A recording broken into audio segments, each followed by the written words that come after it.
আসসালামু আলাইকুম বন্ধুরা, এই শীত মৌসুমে অনেকেই কিন্তু বাজার থেকে কবুতর কিনতে যান। আমি কবুতর কেনার ক্ষেত্রে একটু পরামর্শ আপনাদেরকে দিই। কথায় আছে যে চঞ্চল সব জায়গায় চঞ্চল। আপনার কবুতর যদি বাসাতেই খাসিতে হোক বাহিরে হোক পুকুরিতে হোক যদি ঝিম মেরে বসে থাকে, কখনোই এই কবুতর কিনবেন না।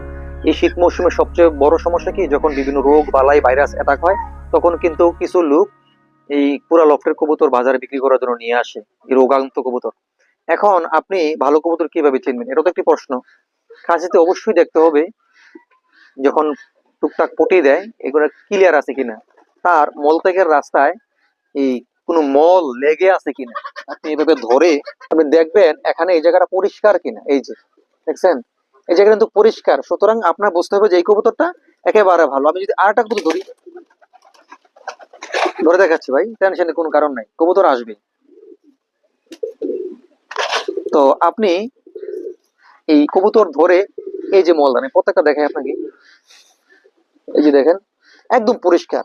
আর যে আক্রান্ত কবুতরটা হবে তার পেছনে একদম লেড়ায় বেড়ায় লাগিয়ে থাকবে, এই কবুতর তো ভুলেও কিনা যাবে না। আর দেখবেন খাসির মধ্যে ঝিমমরে মনে হয় ঘুমাচ্ছে, রাত্রে নাইট করছে, এখন দিনে সে ঘুমাচ্ছে, এই কবুতর কখনো কিনা যাবে না।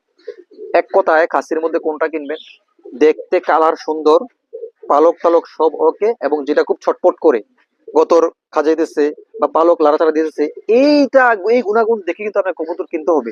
ঘুমাইন না জিমাইন না উমাইন না এবং চুপচাপ এগুলো কখনোই কিনবেন না। এই টিপসটা মনে রাখেন, কারণ কবুতর পালতে হলে কম বেশি বাজাতে কবুতর অবশ্যই কিনতে হয়, এটা তো সত্য।